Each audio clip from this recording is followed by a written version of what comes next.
Hey everyone, welcome back to my channel. This is Coffee with Katie. Today I have my Starbucks mug that's from Paris. My sister-in-law went to Europe one summer and she got this for me because I collect mugs from all over the world. So every state and every country I go to, I get a mug as like a souvenir, something to commemorate the trip and to show all the places that I've been. And when she went to Paris, she went ahead and got me this because she knows that I collect them, which was super sweet. So I'm drinking out of this today. So welcome back to my channel, or if you're new, welcome. Glad to have you. I like to talk about books, coffee, and Star Wars. And today's video is going to be a book review. I got my trusty reading journal here that I was jotting some notes in. And the book we're going to be reviewing today is For the Wolf by Hannah Whitten. So first off, if you've not heard of this book just came out June 1st. This is a debut from this author. And the cover is absolutely stunning. It's so beautiful. And that's the spine. I really like the design of this book. It does have deckled edges, which kind of drives me nuts when I'm trying to like flip through the pages quickly. I like doing this to it a lot. It's nice and floppy. So I actually just finished reading this book today. I had like 20 pages left, so I went ahead and finished it so I could get this review up for you guys. And since it did come out June 1st, I kind of wanted to hurry to get it up. And so basically the premise of this book is the first daughter is for the wolf and the second daughter is for the throne. And what I'm going to do is I'm going to kind of give you just like a synopsis and review of my thoughts of the book. And then later on, I'm going to do a more spoilery chat, just talking about different parts of the book. So I will make sure to warn you before we get to the spoilery part, because I don't want to spoil it for anybody. I want people to be able to watch this video, get a better idea of what this book is about, see if they want to pick it up, see if it's something that would be interesting to them. And for those of you that have read it, or you would just like to hear spoilers, I will have that later on. Okay, so the first daughter is for the wolf, the second daughter is for the throne. Basically what is happening is you're picking up in the story when the main character, Red, who is the second daughter, is about to be going to the Wilder Wood to be sacrificed to the wolf. And the second daughter is for the throne, meaning the ruler, when they have two daughters, one of them is sacrificed and then one of them will be the heir to the throne and become queen. And so the other daughter, Nave, the first daughter's name is Nevera, the second daughter's name is Rhaedaris, but they go as Nave and Red. And so you're picking up on the book 2 nights before she's supposed to go sacrifice herself to the wolf. And you're hearing all these terrible stories about her going into the Wilder Wood, how it's a terrible place and how the wolf is going to kill her or do something terrible to her. If he deems that her sacrifice is enough, he will release their kings, which went into the Wilder Wood years and years and years ago, and they've continued to sacrifice second daughters in the hopes that their sacrifice will bring these king gods back. So basically these 5 kings are their gods, and they keep sending sacrifices in the hopes that the wolf will release them from the Wilder Wood and they'll have them back. But there's a lot of fear when it comes to the Wilder Wood and a lot of fear when it comes to the wolf. But Red is actually willing to go. She's scared, but she wants to go because she has this magic that is starting to unfurl from a few years prior. And she's very scared and doesn't know what to do with it and is afraid she's going to harm people. And so she feels like it's best for her to be isolated and to be removed from her home in order to keep her family and her sister safe. So she decides to go willingly. Meanwhile, her sister is heartbroken and really wants her to run for her life. But then as you continue, things kind of start to unravel, and you find out that the wolf is a man, not a monster. Her magic may not be as sinister as she once thought, and if she doesn't learn how to use it, then there will be dire consequences for not only herself, but the world. So that's just kind of a little synopsis I'll give you. I really liked this book. I thought it was done very well. It was very dark, very gothic, very like spooky atmospheric. It's very like classic fairy tale-esque, so like very dark. The whole like atmosphere it's portraying is her home is a very cold place, and then she goes into the Wilder Wood and it's a very dark, lush forest that is sentient and trying to eat you, essentially. And I really enjoy that, a spooky forest that wants to eat you. That's kind of its own character in itself. I think the dark forest atmosphere was done very well, and I really enjoyed the gruesome aspects of the magic. Neighbor's dog's barking. Good times. Come on guys, you see us every day. Every day. The magic system I really liked. I'm not sure I can say it's a hard magic system or a loose magic system, because there were some rules to the magic, but there was also some mystique, some mystery about it. And I'm not sure I could fully understand, and I think that was the point. So I think the author was trying to show that the magic was not going to be explained to the main character fully until maybe later, maybe at all, and that she was going to have to kind of navigate that herself and decide what she wanted to do. So in that regard, some of the elements weren't explained completely, but that is probably also to set up for the second book. And in the second book, they'll probably delve into a lot of those themes more and the different sides of the magic system. And there is going to be a second book. There's actually a little like sneak peek of book 2 in the back that I haven't read yet, but the second book is called For the Throne, which is cool. I really liked the characters in this book. I thought that each character brought something to the table. Like, there's obviously side characters, background characters, but I feel like each of them played a part and each of them had a backstory. And even if you didn't learn the backstory immediately, I thought it was really interesting. And usually for me, like, a few characters will get lost here and there for me. Like, I just don't care about them that much, or they're just kind of there and I'm like, yeah, whatever, that was fine. But I felt like there was enough personality to each character that it mattered, at least for the majority of them. So I really liked the characters. I really liked the whole mystique of this dark forest setting. I will say there is a tiny bit of a romance, but honestly, I didn't think there was going to be any romance in this when I picked it up. And reading through it before that ever happened, I was really enjoying it, really liked it. And then when the romance kind of did unfold, I think it was done pretty well. So I would say if you're not a huge fan of romance, you'll still like this. And there's another part of this magic system that I'll kind of talk about a little bit later, and I'm really excited to see how that plays out. So obviously this book ended in kind of a cliffhanger because of the second book, and it looks like it's gonna be following the first sister, but Nave, it looks like it's gonna be following her and her journey, which is gonna be cool and interesting to see how it all ties together in the end. Overall, I thought this book was very well done, at least in the aspect of the atmosphere and what it was trying to accomplish with that. I think that was executed very well. Is this the best writer on the face of the earth? I don't know. I really enjoyed it, but I'm not a huge critique on writing because I think different styles and different art forms have their own validity. Because I know a lot of people hate the writing in Caraval because they just feel like it's too much. It's like, oh, the light was described as like butterscotch, and that can be really magical and fun for some people, and other people are like, give me a break, this is terrible writing. You know what I mean? So, and I really like Caraval, and I really like this writing, and they're not the same. So I tend to enjoy it for what it is, regardless. Something I will say about this, and this is an adult fantasy. I don't know if I mentioned that. This is an adult fantasy, and it does have some horror, gruesome aspects to it. Not terribly. I wouldn't say there's anything like trigger warning worthy or anything like that, but it's just kind of bloody, a little gruesome, nothing too heavy. If you read a lot of books that have like battles in it and bloodshed like that, I think you'll be fine. There's just some creepy stuff that happens, but I think it's really cool.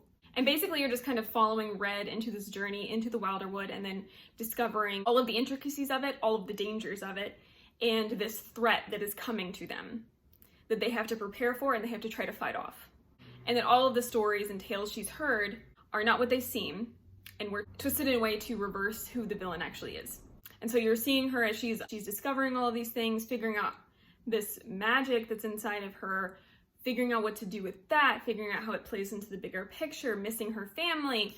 So there's a lot of different aspects of this, and I just thought it was really good. I really enjoyed it. I rated this book a 4 out of 5 stars. And the only reason I didn't rate it a 5-star, which I'm kind of waffling, because I feel like my initial reaction was that it would be a 5-star read for me, but I'm kind of waffling back and forth because I feel like the only reason it wouldn't be a 5-star read is because some of the magic and some of the aspects weren't explained completely, but it's probably going to be explained in the second book. So I don't know how much I can fault this book for that, but overall it was still really good, obviously a very high rating. I actually heard somebody compare this to A Court of Thorns and Roses. I did not think that was an accurate comparison at all. I've also heard people compare this to Uprooted. I've never personally read Uprooted, but I can see just on the synopsis of what Uprooted was, how they would be similar. Like the dragon takes the girl, but the dragon is actually a man and he takes her to this castle. That's kind of a similar vibe, but again, I haven't read Uprooted to be able to delve into the similarities more than that. And before I get into the spoilery part, I wrote down several quotes that I thought were really fun or really good to me. I'm gonna share one with you because it was one of my favorites. It's at the very beginning of the book. I was not that far in before this quote came up, so that's why I feel more comfortable sharing it. But the quote is, "And if her destruction was imminent, she'd rather be the architect than a bystander." And I absolutely loved that quote. It just really resonated with me and I thought it was really powerful. All right, so I'm gonna start talking a little bit more into the book. I wasn't sure how much to share in the first part, so we're just gonna stop that here, and then I'm gonna get into the more spoilery, not as filtered talk.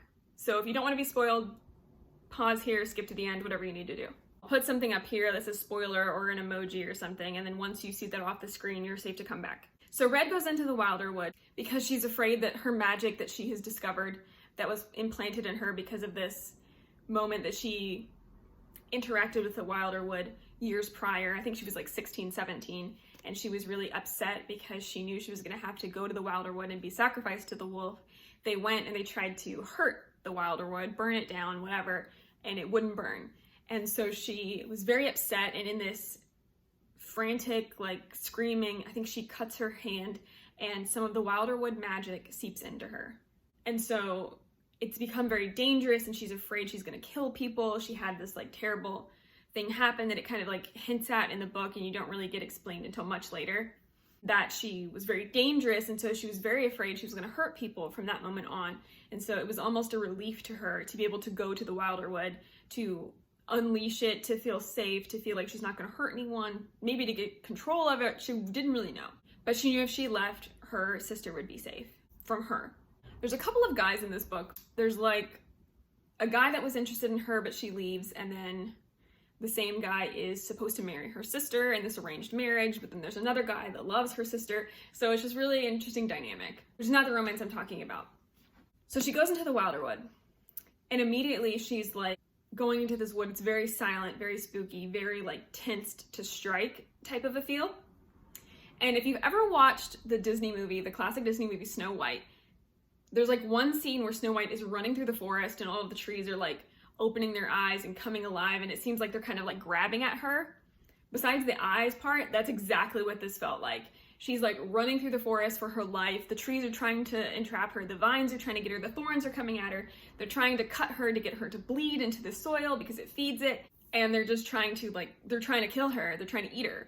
And that aspect of the forest, and the forest being its own character and sentient, was very interesting, and I really enjoyed it. And so she runs through that, and then she, meets the wolf. He's a man, not a wolf, not a monster, not what she thought he was going to be. And he tells her to leave, and she's like, I just got here, I have no idea what to do. And then the story kind of unfolds from there as he finds out she has magic and they're trying to control it or use it to their advantage. And you find out that basically the Wilder Wood has to have a caretaker, a warden, who the wolf ends up being, in order for the forest to survive. And it has trapped people on the other side in the Wilder Wood. They can't get through because the Wilder Wood was sealed off when this terrible event happened, and it has trapped the kings in the Shadowlands, and it has trapped these people on the other side of the Wilder Wood, and they're completely cut off from civilization, and there's no way around it, because if you try to sail around it, there's a fog, and every ship gets lost and never makes it. So there's these people that are trapped in this curse, and there's people that have made bargains or deals with the Wilder Wood for certain things, and they're bound to it, and they can't leave. And then there's the kings that are trapped in the Shadowland, and the Shadowland is trying to slowly kill the forest and push its way out, which is filled with, you're not really sure what the Shadowlands entails completely. You get glimpses of it, but you don't really know. But all they tell you is it's like terrible monsters. If this is unleashed on the world, we will all die type of a stuff. And they're trying to keep the Shadowlands from coming up. And a lot of times in order to do that, they have to heal the Wilder Wood, but in order to heal the Wilder Wood, they have to use blood or magic. And the more magic he uses, the more he turns into a like forest-like being. So kind of the way the magic works is he can use his blood to feed it, or he can use this magic that is instilled in him because he's the wolf of the Wilder Wood. So if you have a tie to the Wilder Wood, like you've bargained with it, then you have this sort of magic that can control it to an extent or help it to an extent. But the more he gives of himself, the more the Wilder Wood takes of him. So for instance, one of the circumstances that's explained is he's trying to heal this tree with his magic. And she's observing him doing this, in his veins, she witnesses it turn from blue to like brilliant forest green. And then she sees like green around his eyes and like the veins of his eyes. And then she'll see bark on his forearms. Or when he's bleeding a lot, but he doesn't have a lot of blood left, there will be sap. And that, I don't know, that was so intriguing to me. I thought that was so cool. Really interesting magic system because it was a lot of high stakes. Like you can bleed yourself out or you can turn into a tree man, like, I don't know. So I thought that was really cool, and they're trying to figure out like what they can do to save this without him taking the entire burden on himself, on killing himself to solve this problem. Because all of these sentient trees are dying, and when they die, they are infected with shadow rot. The Shadowlands are trying to come up through the trees. So it's really interesting. I thought it was, I don't know, to me it was unique. You may have heard a story like this, but I thought it was pretty unique. Really liked how the magic worked, really liked how dire and dark this was. I'm gonna keep saying dark, but this forest was very sinister. The magic was very sinister. It just felt like, I think there's actually a quote in there too, it just felt like there's no happy endings. And I'm pretty sure the wolf says at one point, there's no happy endings here. No one has a happy ending here. And it kind of talks about how the original people that did go into the Wilderwood were the wolf's parents. And so this whole burden has been on him for many, many years. And all of the second daughters that have come before her have been consumed, like absorbed into the Wilderwood because it needed them and it was trying to heal itself. And they're trying to do the same thing to her. They're trying to figure out a way to protect her. And he is protecting her, but at great cost to himself. Towards the end of the book, you're going to see, you're starting to see the opposite side of this magic. So it's like called shadow magic or Shadowland magic. It's not really, again, it's not really identified or explained, but instead of like your veins running green, they run black. And you have like these shadowy figures and these shadowy creatures, and there's like frost on your fingers when you use this magic. And again, you don't really know what that means, but I think in the next book, it's going to explore the shadow magic and the Shadowlands a lot more, which will be even more dark and gruesome, I can already tell. But the way this left off, I think it's going to be a really cool story for the second book. The romance in this was, I thought it was done well. It wasn't over the top. I think it took a while for it to build. And it's kind of funny how it comes about. There are some like tropes in this you'll be familiar with. But overall, I didn't think it was cringy. I thought it was good. And again, I didn't expect there to be romance at all in this book. So when I kind of realized what was happening, I was like, whoa, where is this coming from? Just because I didn't think there was any in there. I think it was done well and slow enough that it didn't bother me. And I was okay with it being there. Again, I'm not the biggest fan of romance, but I mean, I read A Court of Thorns and Roses. I got through those. I liked them. So this was nothing like that.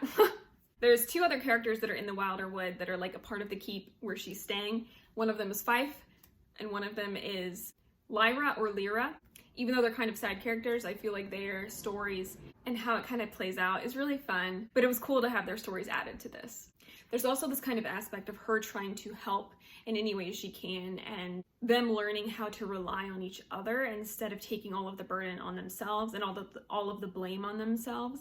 They learn how to share that amongst each other and how to help out. Instead of like letting this guy bleed himself out, kill himself for this, they're like learning how to share the burden. And I thought that was a really good, not only lesson, but also just a reminder that we all need help sometimes and we can't save everyone. And sometimes we need people to help us in order to continue to be there for the things that we care about. So yeah, I would say if you're a fan of gothic, dark, fairy tale, sinister forests, lush, spooky kind of atmospheric settings, you would really like this book. I think if you like magic and you like gruesome kind of blood, kind of sacrificial magic, you'd really like this book. So I'm not sure how this is going to continue completely, but I'm really curious to see where it goes. The next book doesn't come out until July 2022, and I really wanted to read this. It's one of my anticipated releases, and I went and got it the day it came out. I was really excited.